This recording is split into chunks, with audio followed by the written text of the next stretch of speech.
Good evening and welcome to Novara Live. Coming up tonight, with his finances under scrutiny, Nigel Farage has sensationally resigned from Parliament, triggering a by-election that he hopes will clear his name. A French far-right figurehead, Marine Le Pen, has received a suspended prison sentence and been ordered to wear an ankle tag.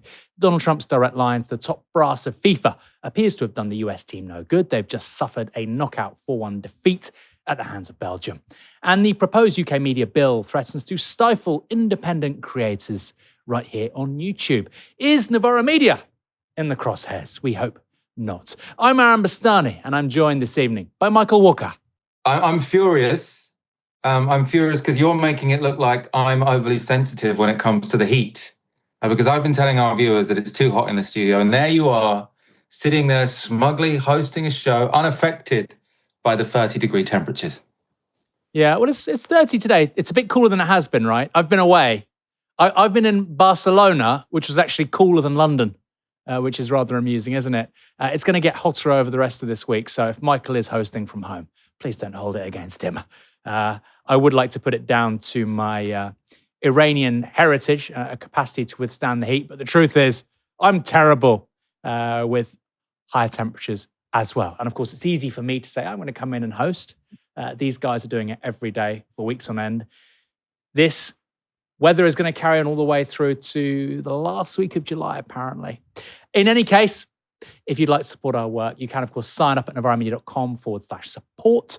And you can, of course, also listen to the show on Spotify and Apple Podcasts. Don't forget to let us know what you think regarding tonight's show and the very important stories we're covering in the comments below. By-elections are in vogue right now.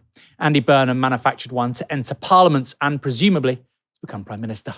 And now Nigel Farage wants in on the act. I've thought about it hard and I've decided today I will resign as a Member of Parliament for Clacton-on-Sea, thereby forcing a by-election, which would happen, I hope, in short order. No, I've decided that the people of Clacton should be the judges of my actions. This will be a people versus the establishment by-election. It's a chance to stick two fingers up to the entire establishment, to frankly tell them where to go. And that is why I will be putting my name forward to stand in this by-election. I will fight to win. I will fight to continue the political revolution that reform has started. And I would say this to you, the voters of Clacton: if I win, you win. Because if I lose, they win. And we will never, with the two old parties, get the type of fundamental change that we need to fix broken Britain. What's going on? If I win, you lose. If you lose, I win. If I lose, you win. This sounds like a Simpsons episode doing a send-up of George W. Bush. Anyway, the establishment Farage was railing against in that speech were the media, who've been scrutinising donations made to, of course, Nigel Farage. And Parliament Standards Commissioner, who is currently investigating whether Farage's failure to declare those donations means he has broken parliamentary rules. Just as a reminder, those donations included £5 million from a Thailand-based British cryptocurrency investor. That was in April 2024, just months before Farage entered Parliament, as well as funding from a crypto gambler who has been convicted of wire fraud in the United States. And Farage has clearly not enjoyed explaining the nature of those donations to the media. So, Mr. Farage, how much of that money have you spent? Look, it's literally none of your business. If I've given it to charity, but the truth is, I haven't. I know what it's there for. You haven't spent any of it? It's none of your business. It's literally none of your... How much of your salary do you spend on beer, on petrol? It's none of your business. I think it is the public's business to know... No, it's not the public's business. Well, it's being investigated by the Parliamentary Standards Committee, so it's somebody's business. You're saying you need security, a legitimate point. Yeah. How much of that money have you spent on security so far? I'm sorry. I know I'm not going to answer that deliberately, willfully. That was Farage 2 weeks ago speaking to Sally Nugent at the BBC. Michael, that's where he's strongest, isn't it? You know, that's cricket, back foot, defensive play, you know, a bit of a Jeffrey Boycott, Michael Atherton. That's where he's really good at batting away what he can frame as establishment, media class talking points. I feel like this by-election and the way he's communicating it just feels a bit daft and crazy. It doesn't mean there's not a reason as to why he's doing this, and maybe you can explain perhaps some of those reasons relating to allegations of financial misconduct. I don't know the precise word. This is where Michael Walker's precision comes in. I don't want to get in trouble. But it feels like it's a bit of a stretch when he's trying to make political weather out of a by-election, which he's calling, and right now it doesn't seem like anybody of any substance is actually going to stand in. Yeah, I mean, I think it's a little bit too transparent what he's trying to do. I mean, you could see the logic that he's working on. I mean, you said he looked strong in that interview. I mean, I don't know. I haven't seen any focus groups of Reform UK voters watching it. The interpretation of many people is that he seemed very defensive and unwilling to explain the nature of these donations. And so my assumption had been that Nigel Farage didn't want many more of these. Also didn't want the Parliamentary Standards Commissioner to be looking into his finances any further, so decided, well, this is the Hail Mary, I'm going to resign and I'm going to stand in Clacton. I think he was hoping this would make him look brave, say I'm going to seek a mandate from the people because I don't care about what the establishment think, I'm here for the people. Now, obviously, it's not particularly brave because Clacton isn't the country. Clacton is probably the safest Reform seat in the country. He won I think 46% of the vote there in 2024, and that's when Reform were polling lower than they are now. So he would very comfortably win it, which is why it seems that one after the other, the mainstream political parties are now suggesting they might not stand themselves. So Kemi Badenoch has said that this is a fake by-election, that Nigel Farage is just throwing a hissy fit and the Tories won't bother standing anyone because they think that would be sort of giving credence that this was a real election, that there was some proper process being followed here. The Lib Dems have said the same. Interestingly, Restore have also said the same. So Restore, the party to Reform's right, they've said they don't want to stand in this by-election. What Rupert Lowe has said is that if there's a second by-election, which I know you're going to get onto in a moment why that might happen, if there is a second by-election, then Restore will stand, but they're not going to stand in this by-election on Nigel Farage's terms. So, yeah, I mean, it seems already like this is going to be a bit of a damp squib, and it does look a bit silly. Yeah, just to clarify my point as well about seeming defensive, he did seem defensive in that second clip, but I do feel like, that 25% of the voting public who vote Reform quite like that. But I think even those people, if they were to watch that press conference, they still back Reform, of course. That's not going to turn them away from backing Reform and Farage. They still trust Farage. But it's kind of incomprehensible. It's really hard to explain. I'm calling a by-election. Well, that's kind of immaterial as to whether or not you've broken the rules. It's like if you've been, drink driving. I'm calling a by-election. It's the voters versus the elites. It's like, well, that doesn't make any difference as to whether or not you drunk drive. It's worth noting, this by-election won't make any parliamentary investigations magically disappear. This is from Stephen Swinford over at The Times. Could we get a double by-election in Clacton? The parliamentary rules state that if a politician, quote, ceases to be a member while an investigation is in progress, then the investigation is suspended, quote, until the member is re-elected. So there is a world in which Nigel Farage wins the Clacton by-election, the investigation resumes, he's censured, suspended, and another by-election is triggered. Another by-election could be called if the investigation into Farage finds he's broken the rules. If they then suspend him for 10 days, and then if 10% of his constituents sign a recall petition within a 6-week window. Not easy, but also not impossible. Michael, that all sounds very chaotic, but Farage often benefits from chaos. What's your view? I mean, I'm wondering if they didn't fully know the rules. Because if by sort of standing down and standing in this by-election, the investigation did go away, there is a logic to it, right? Even if sort of the other parties say they're not standing, then Nigel Farage can say, "Oh well, that's just because they're scared to face me. If they really want to take me down, they have to do it in public." He could have said that if this did make the investigation go away. The fact that we could have a second by-election, and obviously if he stands now, no one else stands against him, so it looks obviously like a stunt. Obviously there'll be some small parties that stand against him, but none of the serious big parties stand against him. So it'll be sort of Nigel Farage, Count Binface, and a bunch of other sort of oddballs. That will make him look a bit silly.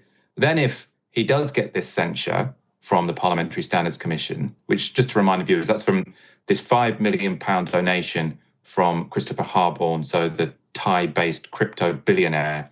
The problem is that he received that in the 12 months prior to being elected as an MP, which means that by most readings of the parliamentary rule book, he should have declared it, and he did not declare it. So if he gets censured, as you said, if he gets a 10-day suspension, then there could be a recall in his constituency. I think his constituents might already be a bit annoyed about this fake by-election.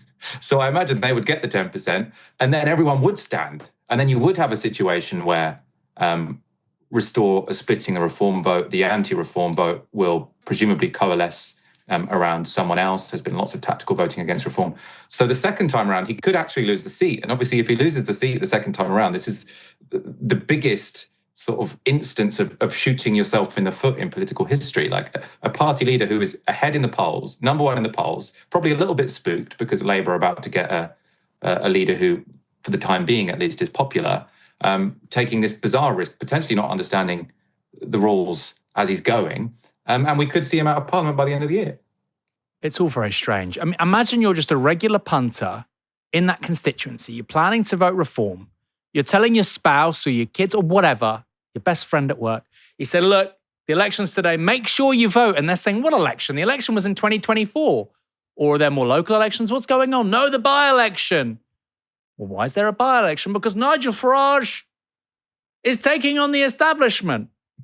But why is there a by-election? Because he took some money off somebody. All you're doing is raising the salience of taking millions of pounds off people not based in the United Kingdom, which is not popular.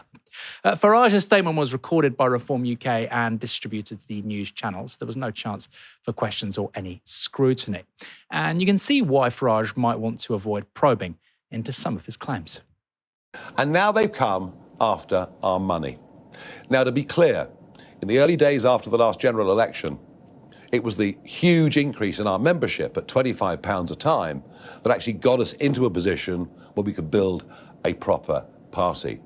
Over the last year, some big donors have been attracted to us.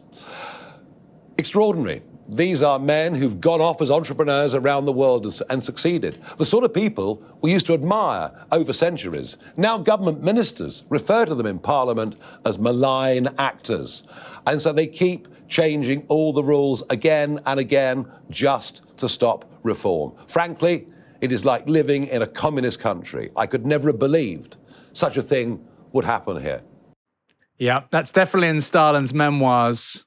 Make sure the guy taking cash from crypto millionaires is forced to call a by-election in his own constituency. That was Nigel Farage suggesting it's a great sign that talented entrepreneurs want to fund reform and that any government regulation of that funding is tantamount to, yes, communism.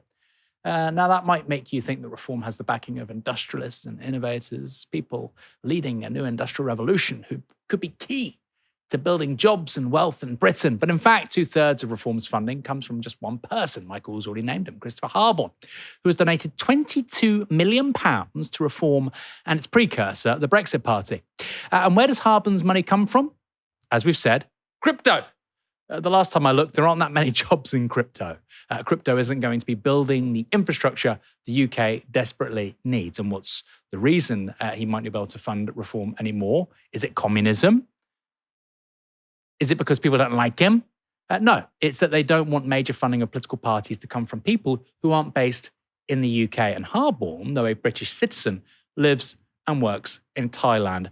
That's something I'm very much in support of, Michael, and I can guarantee it's something that most voters out there also agree with. Farage presumably is going to have to speak to the media at some point, though. After all, there's now going to be a by-election. And this kind of thing doesn't look great. Yes, I've resigned on a position of principle because I really think that people in Thailand should be able to fund UK politicians. You're supposed to be on the populist right. You know, the whole thing's UK independence, but they're now called Reform UK. Maybe that's the reforms they want. They want more money from abroad to fund British politics. But if your idea is that you're the nationalist, you're the patriot, then not only to receive money from abroad, but then to sort of stand on a position of principle. How dare we be stopping people based in other countries from funding our political parties? I mean, the whole speech was very funny, and you could see why he didn't want people asking questions about it, because the argument he's trying to make about the money. I mean, he made lots of arguments about the media, yada yada. But the arguments he made about the money is, I've made lots of money in my life, and now people are annoyed that there are successful people in Parliament who've had careers outside of politics. Now, his career outside of politics, in recent years at least, has been reading out comments on Cameo supporting the IRA and whatever, right, for 20 quid. Like, it's not the kind of industrialist that the British people really respect. Oh, yeah, I think he'd be great at running the country, because he made a few bob on Cameo and then also advertising gold bullion. Like, these aren't the signs of someone who understands the kind of business that Britain really needs. Even being in the city as a banker. Like, I'm sure Nigel Farage is intelligent. I've got no doubt this Christopher Harborne fellow is intelligent. But frankly, where his money seems to have come from is getting in early on Bitcoin and then getting in early on Tether. So I don't see what that says for how we're going to reindustrialize Britain. And it is also the case, and this will come up in this campaign, I'm sure, that Nigel Farage has taken lots of money from crypto billionaires, like an industry that I don't think there's much sympathy for in the British public. And then he has lobbied on behalf of crypto, both to the governor of the Bank of England. And then he's also said that if Reform get into power, what he wants is to make Britain a very, very good place to be a crypto investor. And I just don't think these are really the issues that he wants everyone to be focusing on. And because of the nature of this by-election, that is what they're going to be focusing on. He can't be talking about stopping the boats, yada, yada, when he's fighting a by-election of his own making, purely because he was under scrutiny because of a bunch of money he took from non-UK based crypto billionaires. It just doesn't, I don't see how the narrative adds up in the way he wants it to. Yeah, it's all very strange, isn't it? He's under, one could argue, unprecedented scrutiny since becoming a member of Parliament. And he's saying, look, shine a national spotlight on my constituency and me on the very issue that I've been hammered on. It doesn't seem right. But this is their kind of muscle memory, right? Stunts, attention, the media, kick up a fuss. That's what they do. That's what they do. It's a habit. Maybe they don't know anything else. Marine Le Pen, leader of the French far-right party National Rally, has been cleared to stand for president next year after appeals court judges shortened her sentence, even as they upheld her conviction of embezzling funds from the European Parliament. This afternoon in Paris, a three-judge panel decided to shorten an electoral ban that would have stopped Le Pen from running in next April's elections. But they also ordered the far-right leader to wear an electronic monitoring bracelet for a year. That was part of a 3-year suspended prison sentence. All which means Le Pen must now decide whether she can wear a tag while campaigning for the top job in her country. Another judge, in a separate process, will set the specific conditions of her monitoring, such as limitations to travel or curfews. Before today's verdict, Le Pen repeatedly ruled out running if she was forced to wear a tag. If she maintains that position, it would open the door to 31-year-old Jordan Bardella, an MEP who is also a member of National Rally. While polling has Le Pen firmly in the lead of any prospective vote next year, the same is also true for Bardella. In other words, whether Le Pen decides to run or not, the far right are hot favourites to win next spring. Joining me now is writer, journalist and translator David Broder. David, welcome to Novara Live. Hi, Aaron. Thanks for having me on. An always informative, interesting voice on politics right across the continent, whether it's Italy, Germany, or France. How big a deal is today, David? Well, this is massively important because, as you said, Marine Le Pen is leading polls for the next French presidential election, which will be next spring. And after the ruling against her last year, which imposed a ban on her running for public office, it looked like Jordan Bardella, the younger president of the party, might be taking over. As you said, only 31 years old, inexperienced. And this ruling today has faced the party with a big problem because Le Pen can run. She is physically able to. She may even be able to negotiate circumstances to do things like hold rallies, take part in TV debates, if judges allow her to. And now what we're waiting for is her interview later this evening, where she's going to say whether she'll run or not. And this is also not just a question of who the candidate will be, But also, in a way, they represent slightly different political lines in the party. And the judges, in their ruling, they said, well, part of the reason we're making this decision is that we have to recognize the importance of voter choice. And now it's really up for the party to resolve this by itself. In a way, politically, the judges have put the National Rally in a difficult position because it's really forcing them to choose. It's forcing a resolution of this conflict between Le Pen and Bardella for who's going to take the party forward. So you say they sort of represent different strands of thinking, of politics and strategy, and what kind of audiences they want to reach in terms of the French radical right, the far right.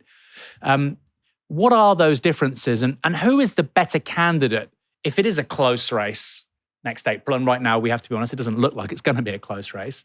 But who would be more formidable, do you think, if, for instance, there was an effective candidate coming up against them? I think that they're strong in different ways. Le Pen is certainly stronger among her own party's base. Of course, this would be the fourth time she's run for the presidency. And Le Pen, particularly in the 2010s, when there was a socialist president, she cultivated something of a more social image for the National Rally, ate into the old left-wing vote.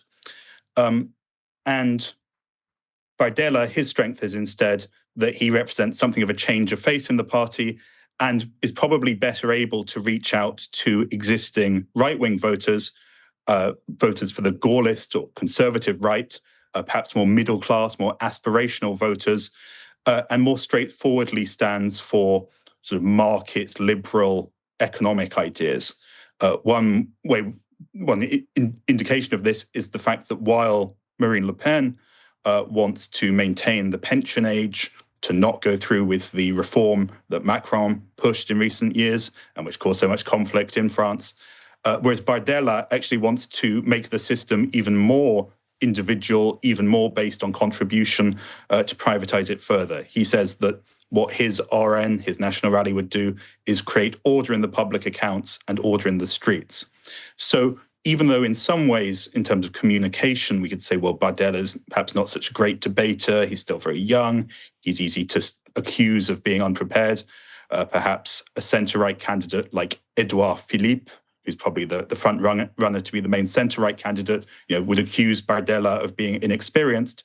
But then in certain ways, Bardella is also stronger in the sense of distancing the party from the sort of Le Pen family legacy, from that of Jean-Marie Le Pen, its founder, who died last year, and also in some ways standing for more sort of orthodox conservative positions that will appeal to voters from the centre-right.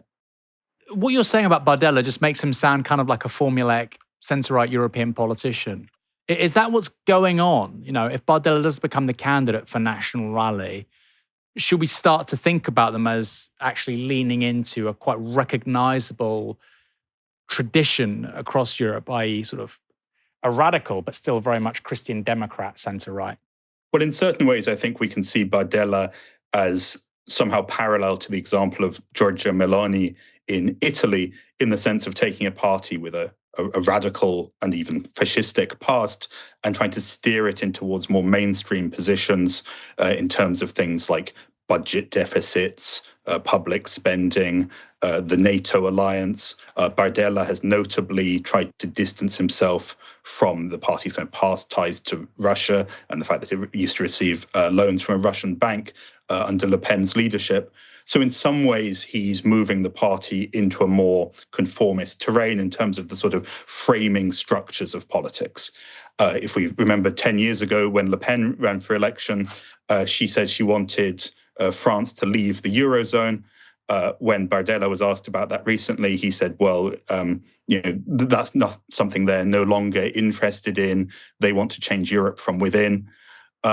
So in terms of the sort of outer limits on politics, in some ways it's more conformist. At the same time, though, of course, the current rifts in NATO, the fact that the radical right is gaining across the continent, the fact that in the European Union, centre-right parties are increasingly allying with further right forces, and then faced with the kind of crises we're facing in terms of climate crisis, and so on.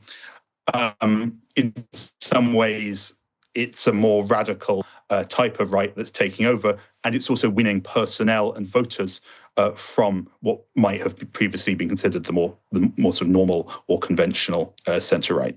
Yeah, it's fascinating. It's a very different process to what we see with MAGA and Trump. It's a transformation of the right on both the radical and the centre side. It's just really scary as somebody who's on the left, but also, I mean, it's just very, very distinctive to what's going on across the Atlantic. My final question, this is something that I've been really geeking out about, David.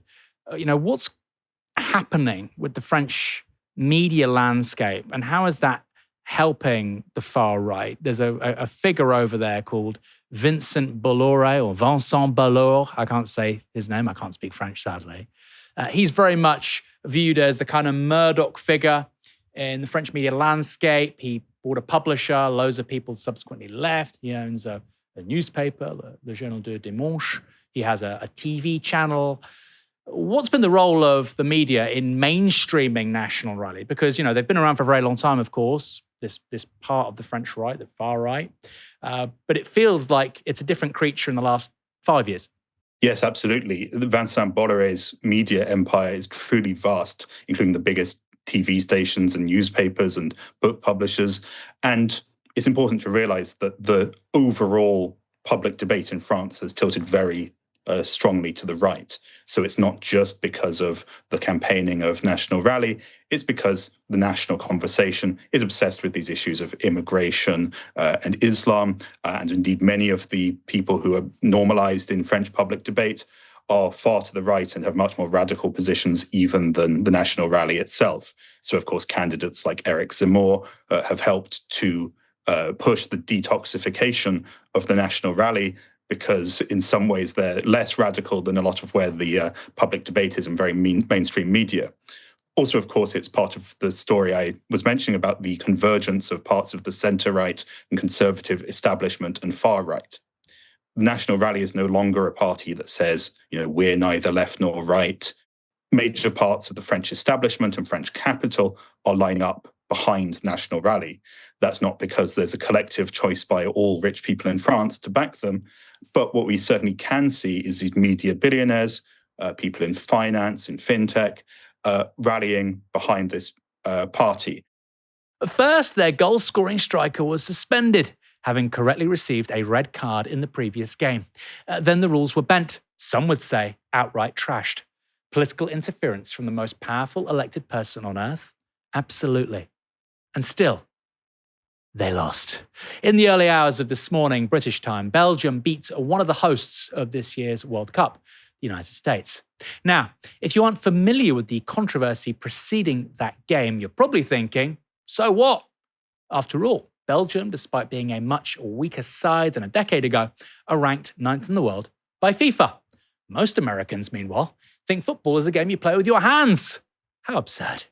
But while Belgium were always the favourites to win, that didn't stop many Americans convincing themselves they could win this game, even if they knew literally nothing about football. That may have included Donald Trump, because the US president called Gianni Infantino, the FIFA president, querying whether a suspension to Folarin Balogun, the US team's hotshot striker, could be lifted. Here was Trump talking about that conversation. But all I did, I asked for a review because I didn't think it was a foul. And, again, I'm good at this stuff. I didn't think it was a foul.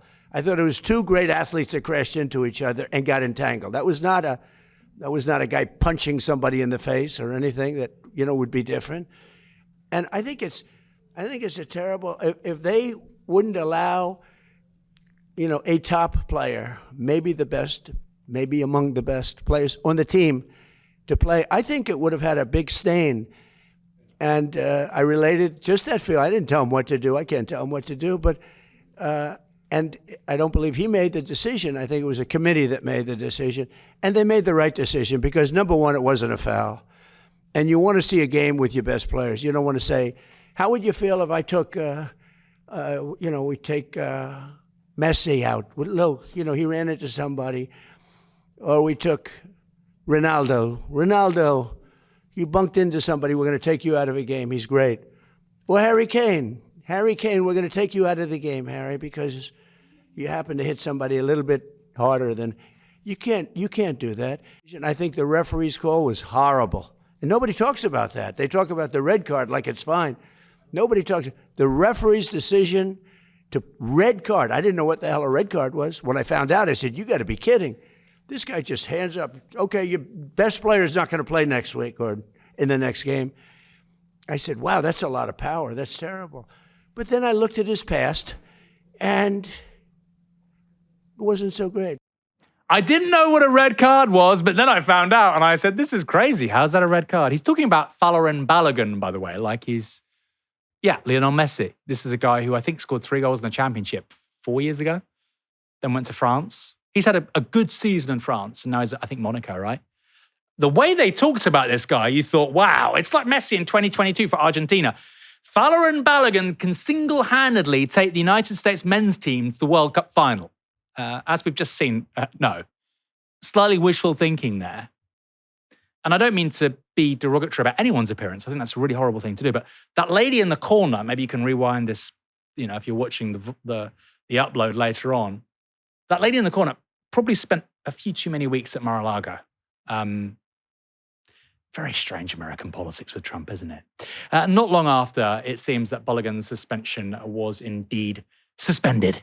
In other words, his punishment wasn't lifted because of a mistake, which happens, by the way, but it doesn't happen in the World Cup because there's no review of red cards, but it was simply deferred. The red card stands, but it won't kick in for another year. FIFA's disciplinary code states that Balogun should have received a ban of at least 2 matches for serious foul play. In the end, he got 1 match.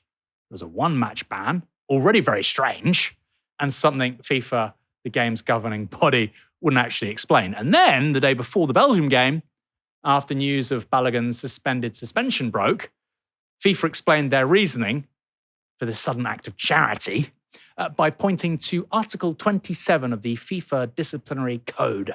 That article allows the federation to, quote, fully or partially suspend the implementation of a disciplinary measure. Basically, it's a very wide-ranging rule that allows FIFA to make whatever decision they like without any criteria. It's FIFA basically being Judge Dredd. I am the law. Gianni Infantino, I'm gay, I'm a migrant, I'm disabled, I'm the law.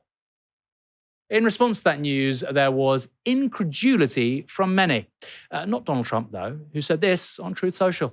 Thank you to FIFA for doing what was right and reversing a great injustice.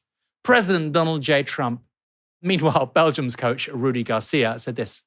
I didn't know that the FIFA World Cup, 5th of July, is now the 1st of April. And that is April Fool's. We're not defending the national team or the federation. We're defending football. Elsewhere, Sepp Blatter, the former FIFA chief and hardly known for being a man of integrity, said this. Red cards are not overturned by political phone calls. They're overturned by rules, evidence, and independent bodies. If a US president intervenes with the FIFA president and a player is suddenly cleared before a World Cup knockout match, the question is unavoidable. Quo vadis, FIFA? Football must never become a playground for political power. Quo vadis, I don't think is the right words there. Quo vadis, of course, a very famous restaurant in Soho. Where are you going, FIFA? I think he means cui bono. Who benefits? Follow the money. Most scathing, though, was former Liverpool coach Jurgen Klopp. This is our sport, not theirs. If Donald Trump and Gianni Infantino really sorted this out between themselves, it is madness. It calls everything into question.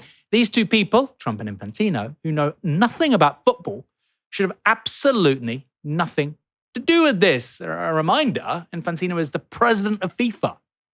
What was really interesting, though, was how some Americans responded to all of this and seemingly accepted rule breaking as long as they were the ones that benefited. Here's celeb pollster Nate Silver. Belgium has a right to be mad, I guess, but it's also kind of funny how tilted they are. The United States has won 1 round of 16 games in its entire history. Play some soccer, boys. Tilted is a poker term where you start to make less than ideal decisions because you've lost your marbles a little bit. You're getting a bit frustrated, which means, I guess, the US team isn't very good, as we found out last night, by the standards of elite football. So why are you complaining? Well, yeah, but rules are rules. Anyway, in a slightly similar vein, the usually superb Cenk Uygur really let the side down. He said this: "I'm torn on Trump interfering with the World Cup. On the one hand, it feels like we're getting a special advantage. You are. It defeats point of sports. It does, which is supposed to be on merit. On the other hand, I like that Trump finally did something for us, and red card was BS in first place." No, it wasn't. It was red card. And even if it's not a red card, the same rules apply to everybody. Imagine if in the 1990 World Cup semi-final, Paul Gascoigne, second yellow card of the tournament, he's out of the final. Queen Elizabeth II calls up FIFA. Paul Gascoigne, he was the player of the tournament. Paul Gascoigne has to play in the final. Of course, England side didn't make the final, did they? But if they did, he has to make the final. Or Michael Ballack, 2002 World Cup final, the player of the tournament for Germany, apart from Oliver Kahn, the goalkeeper. He wasn't in the final. He was suspended because of a second yellow card. Imagine if, who was it? Was it Gerhard Schroeder was the German chancellor at that time? Calls up FIFA. Michael Ballack. Herr Michael Ballack must be in the final. He's the most entertaining Spieler. Which he was. Ballack was sensational in that tournament. No, nobody even thinks you can do that. Nobody thinks it's possible except the Americans. And this is what American exceptionalism boils down to. They think the rules don't apply to them. Which is kind of crazy when you think about it. It's a country that's built on a constitution. It's meant to be built on rules. Something very important there and interesting when it comes to foreign policy. I found this the most valuable post, though, not least because it explicitly states the subtext. This is from a person, I'll be honest, I've never heard of before. And maybe that's why it's so interesting. Ellen Carmichael. The most interesting part of the red card saga isn't the ruling. It's how differently Americans and Europeans process the idea that they might have been wronged. Europeans are fundamentally different from Americans in one particular way. They expect life to be aggravating and at times unfair. It's just a fact of moving through the world. I joke that in Europe, the customer is always wrong. You don't read the fine. I quite like that, to be fair. You don't read the fine print. The only pharmacy in town is closed every other Tuesday for 3 hours. And even if the times weren't posted, that's still your problem. Too bad if you want the bill because the waiter's on his union-mandated half-hour smoke break and you're just going to have to wait. I don't know. I mean, do waiters have strong trade unions in any European country? Maybe Sweden. To quote the great Mark Knopfler, I've never heard of him, apparently so great, sometimes you're the windshield, sometimes you're the bug. There's something freeing in that. Things are less in your control, so there's less angst in managing your expectations. In America, things couldn't be more different. We simply can't accept a wrong left unrighted. That's what they think, right? This is about a moral crusade. And all of a sudden, I'm reading this and I'm thinking, Iraq makes so much sense. We kill all these people with sanctions in the 1990s. We invade the country, 1 million unnecessary deaths, according to the Lancet magazine, the Lancet Journal. We can't stop Iraq. We can't just walk on by. In Iraq, you probably should have walked on by. In Vietnam, you definitely should have walked on by. And in this instance, it was a red card. But it's such an interesting glimpse into the American psyche. You might be watching this and thinking, Aaron, what the hell are you talking about? Belgium, the US, they lost 4-1, that crap, who cares? I think this is really revealing. Then there was this. This is from One Dozen Rats at a Keyboard. Maybe I shouldn't take these people too seriously, but I do think there's something to this. This is the kind of, the inner thoughts being published. We're very lucky to live in a time when people do this so much, actually. Every country on earth would unhesitatingly also bribe FIFA, okay? So they're presuming that they've done it, to allow their top goal scorer to keep playing. Don't let any of them make you feel bad about that. No, they wouldn't.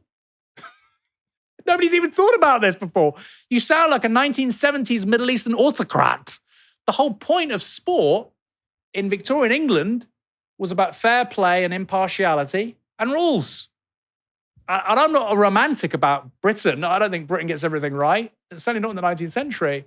But the point was, and remember, it's an empire, just like the US is now, the point about rules and an obsession with rules and fair play and sportsmanship was about preparing young men, particularly within the elite, for war. Stoicism, stiff upper lip. Because if you can accept losing playing cricket or rugby or football, that's going to mold you into a much more useful person on the battlefield. There are poems about this, okay? Vitae Lampada, play up, and play the game. It's talking about 1 minute playing cricket at a public school, the next minute you're being shot at on some battlefield at the end of the 19th century. Super interesting juxtaposition, right? To which one poster, to that tweet I just read a moment ago, it said this: Americans do not belong to Western civilization. Super interesting. Maybe they don't. Maybe they don't. You know, if the whole Anglophone world is obsessed with rules and process and impartiality and fair play, but Americans think that the rules can be broken if it favors them, if it suits them, maybe this is a whole different culture. I'm not really into cultural essentialism, but what the Yanks are saying about this stuff, even people who I generally agree with, like Cenk, what they're saying is really different to what you'd hear from Brits, Irish, Australians, Canadians. Michael, what do you think? Yeah, it's so interesting. The point about cultural essentialism, because obviously there is an argument that just this is how America are because they're the most powerful country, right? So that it was Woodrow Wilson who sort of helped develop the League of Nations after the First World War, and then they actually said, well, we are actually not going to join it. They obviously don't join the Kyoto Protocol. They haven't joined the ICC, so the International Criminal Court.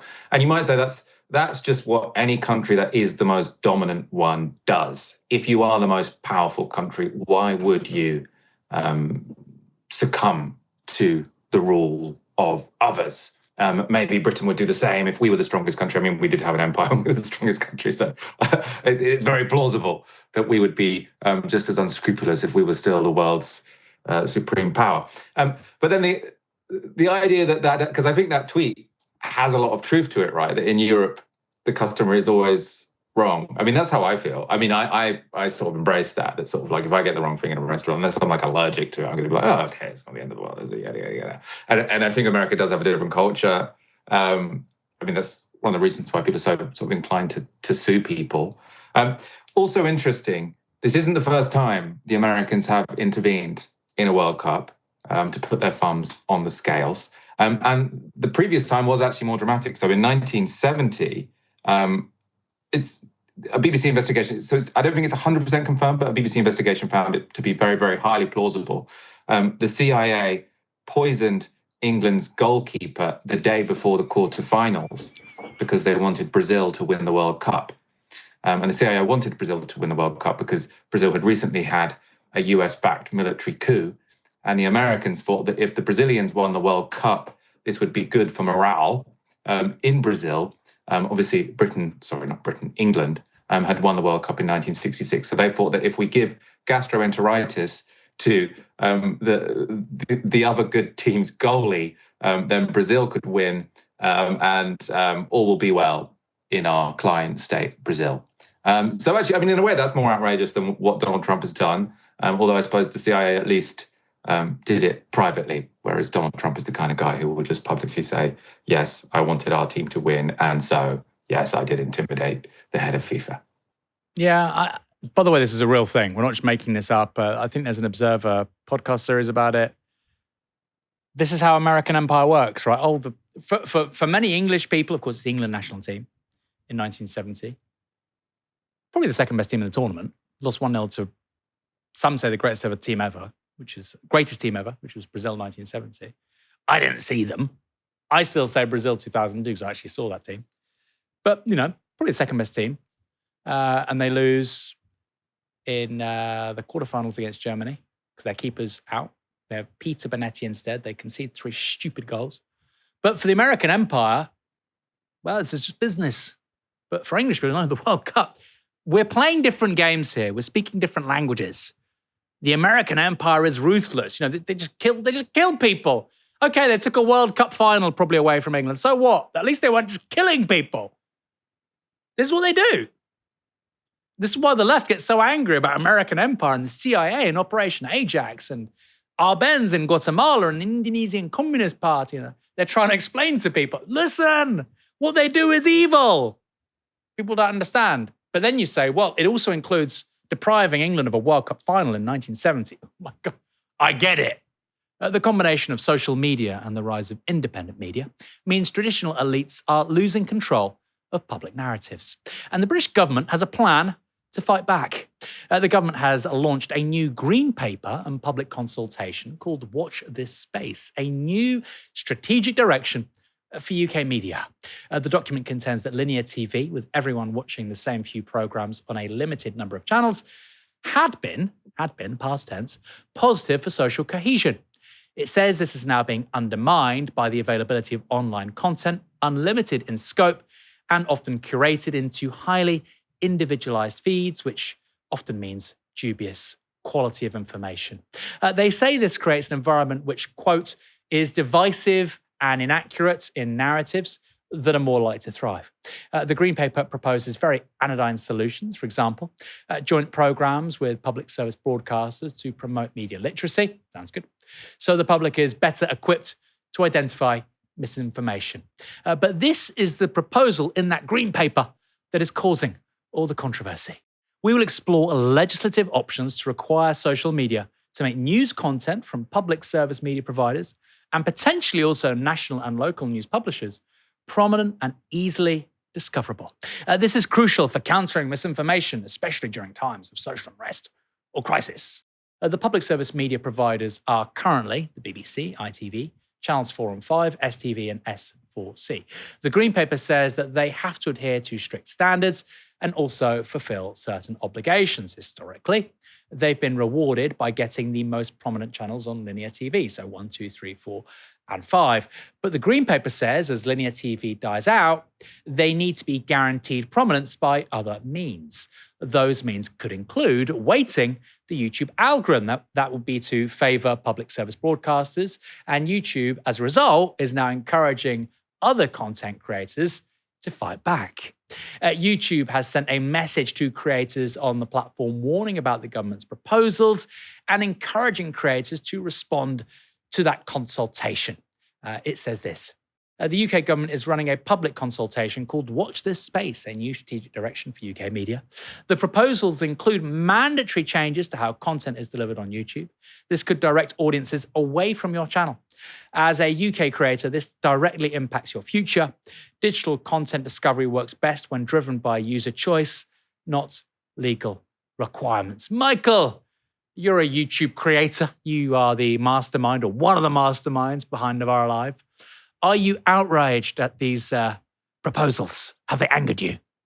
I have mixed feelings. Obviously, YouTube is right that this presumably will disadvantage creators who aren't those public service broadcasters, because if someone else is getting pushed up the algorithm, someone else must be getting pushed down.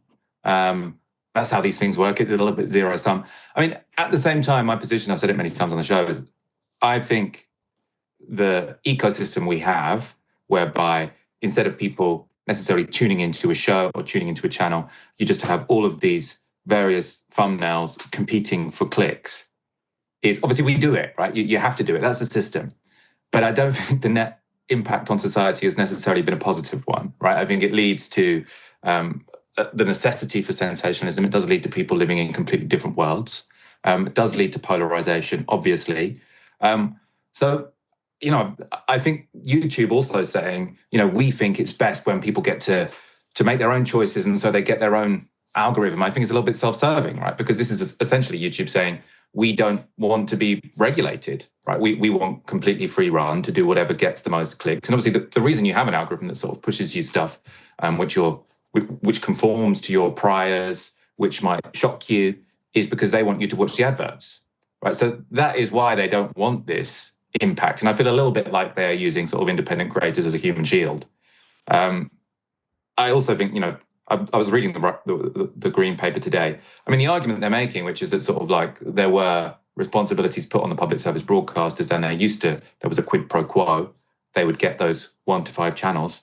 That does make sense, and they were under regulations. And it is now the case that that on YouTube, there isn't the same regulation that you get from Ofcom. There aren't the same obligations about sort of like getting new content, etc. Creates a lot less job. YouTube will say how many jobs have been created sort of in the creator industry, but there are massive teams behind BBC shows, and sort of to make a really advanced documentary, it costs lots of money. And then if you're competing with just lots of people in their bedroom, and people like us, it's relatively cheap to do what we do. I think we're a very lean organization, but I think alongside Novara, we really do need public service broadcasters making like expensive documentaries. And so I have no problem actually with a government deciding to put their thumbs on the scales. Now, obviously, it depends how they do this, right? So if it was always the case that sort of with newspapers, that gave a lot of influence to people who were rich enough to be able to buy a newspaper. So there was something very undemocratic about that. It is also the case that sort of by removing all the barriers to entry for new media, I don't necessarily think it has resulted in a society which is more liberated, right? Is one of the big benefits from all the barriers to entry going tends to have been right-wing populism, not like left-wing movements, which is maybe why, I know you're going to get onto this, maybe why it is people on the populist right who have been most vocally opposed to this and most vocally outraged by this. I mean, before we move on, I think this is really important because you're saying it's not clear if it's been a positive shift in the last 20 years with the arrival of new media, etc., away from that old broadcast model. 5 channels wouldn't be perfect, or 4 channels wouldn't be perfect, but, you're all watching the same thing. There's a certain degree of truth. And I wonder, Michael, we have the Iraq War in 2003. There was clearly an effort to corral people to support what the US and Israel was doing in Iran earlier this year. And I just don't think it was possible because of the way that media works. Now, I'll also add, it was an insane war. It was going to unravel really quickly, but I just don't think it works in the same way with the media landscape we have 25 years ago. Equally, Gaza. I think the world saw so quickly what was happening in Gaza and how awful it was. I think, that flip would have taken, probably years actually, with the old media model. So I'm a bit more suspect than you. And I have to say, I completely agree about public service broadcasters. I think if you've got YouTube, and by the way, YouTube I think is much better than X or Facebook in terms of being a net good to society. But if you've got YouTube and there's a slight emphasis given to BBC, Channel 4, ITV, right? Channel 5, nobody watches Channel 5 for news, whatever. Then I agree with you. But here's the thing, Michael. The proposal reads like this: we will explore legislative options to require social media to make news content from public service media providers, we've just said that, and potentially also national and local news publishers, prominent and easily discoverable. I just think that's going to include the likes of The Times, or The Sun. And here's where it gets crazy, Michael. We here at Novara Media are regulated by Impress. We have a higher regulatory standard, I don't think Ipso is particularly good, than The Sun, right? Ultimately, Ipso is about self-regulation by this country's press. They regulate themselves. Novara Media does not regulate itself. So what you could have is something like Novara being downgraded. And we make mistakes, by the way. When we make mistakes, you can correct us because we're held to a certain standard as a result of being regulated by Impress. We would be downrated because we're potentially less reliable than The Sun or The Times, who are regulated by a less judicious regulator. I just can't agree with that. And you said about documentaries. I love BBC documentaries, but we're not talking about documentaries. We're talking about the news. And the BBC hasn't really crowned itself with garlands when it comes to covering the news in recent years. Quickly, Michael, what's your response to that before we move on to the rest of the story? I mean, I think the point about sort of foreign policy is important. I do think that it does mobilise people in opposition to sort of outrages by the state in a way that sometimes the legacy media was unable to do. In terms of sort of the BBC News, I suppose the way I think about it is I would prefer sort of, at the moment, I feel like we're in a bit of a situation where sort of 20% of the population is watching something like GB News 90% of the time, and 20% of the population is watching something like Novara 90% of the time, and then just sort of sees BBC every now and again. I would prefer people to be watching the right-wing people to be watching GB News half the time and the BBC half the time, and the left-wing people to be watching Novara Media half the time and the BBC half the time, because I do think it is very important to live in the same world. I also don't think, I think the BBC has lots of problems with its news, but I do think that it is, it tries to show both sides to an argument in a way that not many other media outlets are able to do. I think it is very valuable. I think it fails on many things, but I think it is probably more accountable than sort of really any other platform in the country. And therefore, I don't think we should shut down the other platforms, but I do think giving it sort of the kind of boost that it had by being Channel 1 is fair now that people are moving away from linear TV. I just think, look, the idea of a government, I think it's such a slippery slope. I mean, I've already read it out. I'm not going to read it out again. But the idea that a government or an arm's length body, which is chosen by the Prime Minister and people in the cabinet, the idea that the government gets to discern which outlets are legitimate or more legitimate and less legitimate, I think is really scary. If it's just the BBC... Oh, sorry, go on, Michael. Well, I was going to say that's already the case, right? Ofcom does decide who gets the license to be a TV channel. Now, I think Ofcom actually has been far too lax when it comes to GB News. But the concept here, which is that you get more access to eyeballs if you have been given approval by a government body, which, let's remember, is sort of like a democratically accountable institution in a way that YouTube isn't.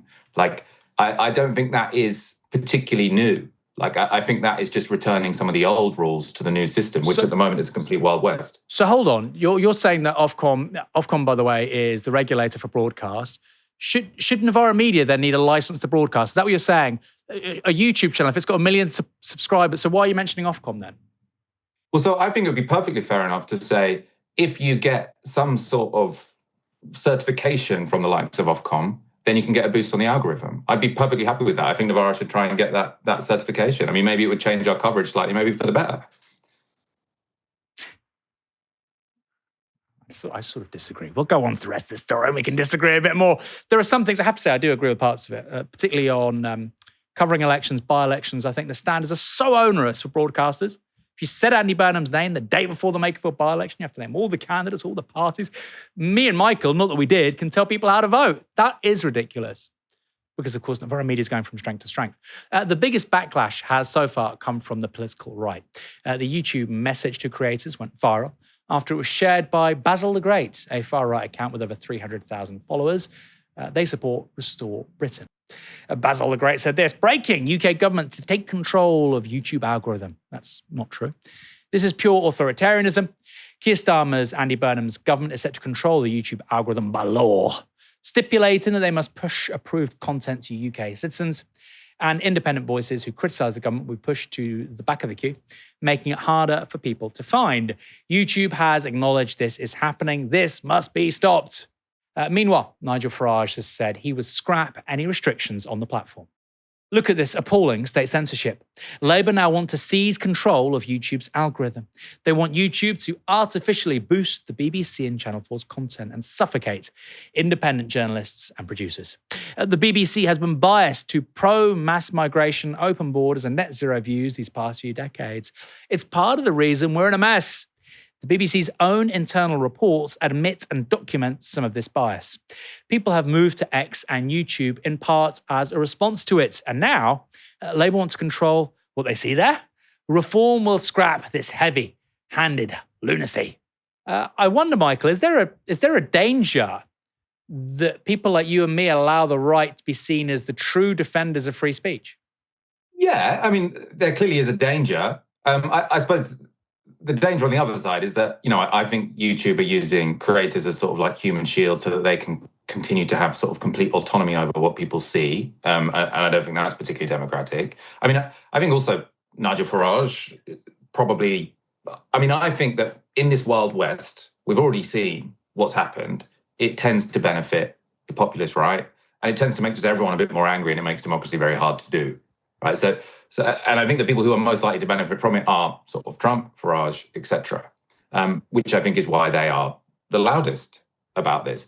And I mean, even in that tweet from Nigel Farage, he kind of justified why the BBC should have prominence, because they have sort of, you might not think they're perfect, right? But would GB News ever have an internal report into bias in its coverage? No, it would be crazy. Right, so that's because they're not. The BBC is really the only kind of organisation that does this stuff. But that's because they're not funded by the taxpayer. I mean, I feel like that's a bit harsh on GB. I suppose Sky gets the money. I suppose in that respect, GB News is unique as a news channel. I'm trying to think of another example. What's the Dave? Does the Dave Comedy Channel have a report about bias? Because it's a private channel that exists primarily as a result of adverts, right? So what I mean, I don't think that's the only reason. No, but so if GB News, I'm just trying to pick apart the argument here. So if GB News started to do that, if tomorrow GB, because organisations change, right? If, once upon a time the Sun was the Daily Herald and it was actually a left-wing newspaper owned by trade unions, if they changed their culture and then they started to behave more like that, would that satisfy you? Because, that's not a structural answer, is it? Well, so I think that the structural answer would be that you should have Ofcom, which has genuine teeth, and Ofcom says you can. I mean, I don't think GB News should really have a channel, right? Because I don't think that sort of on any ordinary reading of the Ofcom rules, they're an impartial news broadcaster, right? I think they should be able to have a YouTube show if they want, but to me, it doesn't seem like they should get that. So I would have an Ofcom with more teeth, and the Ofcom can determine who is following these rules, and the kind of thing of having like an internal report into bias. I mean, that would presumably get some thumbs up from Ofcom. So I think if GB News were able to, I would have a Ofcom with bigger teeth, and then if GB News can meet it, then yeah, of course they should get privilege in the algorithm as well, as should we. But because you were just saying, and I agree, we should strengthen Ofcom, right? But you were saying they should be able to just go on YouTube, as if like that is what you can look. If you're going to say this crazy stuff, just go on YouTube. So that's at odds with what you were saying a moment ago. I mean, I totally agree. Ofcom should be beefed up. I think IPSO as a press regulator should actually be a meaningful press regulator, like Leveson, kind of too would have indicated. I think that's why we've not had it. But those are very different things. With ultimately, Michael, the thing is, we have a very weak regulator on newspapers in this country with IPSO. What we're basically saying, potentially with this green paper, is that Novara Media would have to meet stricter standards than the Times and the Sun newspaper. And I think it's pretty obvious why any mainstream political party would want to do that, because somebody like Rupert Murdoch can make life hell for Andy Burnham or for a Tory Prime Minister far more than we can. And I don't like that. Well, I mean, they probably should have stronger regulations for newspapers as well, right? But I mean, newspapers, even like the crap that people watch on, like the main shows in the United States of America, which is kind of the world that big tech wants, are Tucker Carlson and Candace Owens, right? It's the kind of stuff that is just melting people's brains. And I think that sort of, I'm quite into the nanny state, right? I think I don't really like when it's all about misinformation and sort of in times of high tension, because it all to me just sounds a bit meh.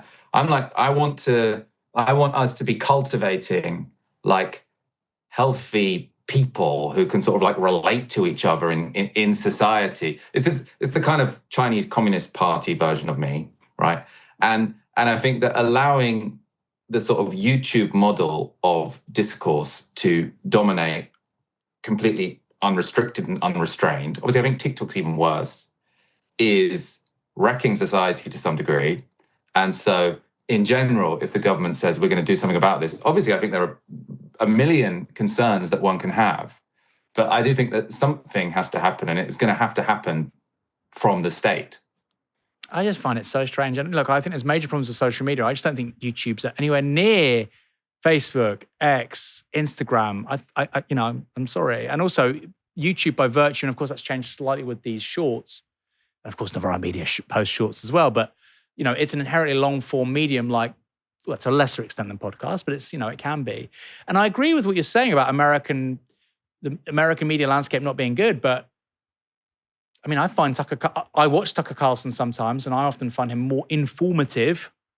I sort of take, well, not sort of, I take literally everything he says with a giant pinch of salt, but I find it more informative than many interviews that the BBC has, Hard Talk with Stephen Sacco was quite good, but I have to be quite honest, I didn't learn that much watching it, and I don't but see there's just so much of it is nonsense, right? If you're watching it and you're also watching like some left-wing stuff and you're also watching some centrist stuff, like I'm not in favor of banning any of it, but I do think that government should sort of curate to some degree what people are seeing so that there is this sort of modicum of reality that we're all to some degree connected to. Well, you are sort of in favor of shadow. I'm not in favor of banning. You're in favor, let's be clear, you're in favor of shadow banning stuff.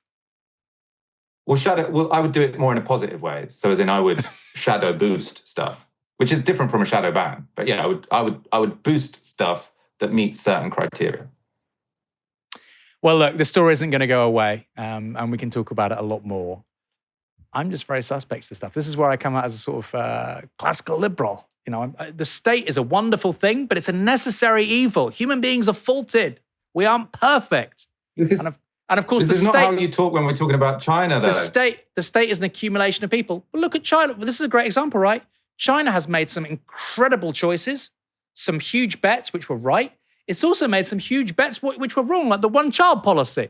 If we had this kind of thing, right, there were people saying the one-child policy is crazy. We have to stop it. The point of our system is that there's an outsider that says something like that, and over time they're proven right. If you have no dissent, I think you lose a really important fail-safe to reaching the truth.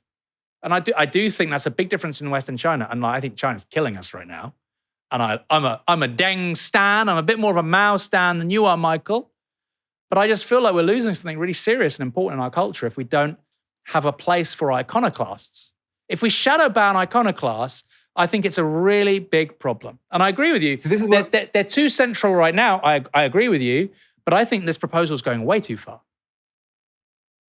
I think it's very moderate, just saying we're going to give a little boost in the algorithm to the public service broadcasters. It's not banning anyone. It's not just saying that, though. It's saying other people as well. Michael, we'll talk about this more. We agree on the public service broadcast bit. That's not the controversial one. Thanks for joining me tonight. Pleasure. I feel like Michael's a little bit angry. I can see the steam. No. As is. I think, Aaron, to fill you in, it looks like we've missed one of the games of the tournament. I won't give away the result in case people didn't want spoiler, but you can look at it afterwards. If I'm looking slightly distracted. There's only one game that matters, that's England-Norway. True. Thanks everyone else for tuning in tonight. Come back Monday. Monday? Is it Monday? No, it's not. Come back tomorrow, Wednesday, for another live stream from 6 p.m, potentially from home, as we flee the sweltering Novara Towers. Today was a relatively cool 30 degrees C. That's the crazy world we're living in now, the temperate 30 degrees C in London. For now, you've been watching Novara Media.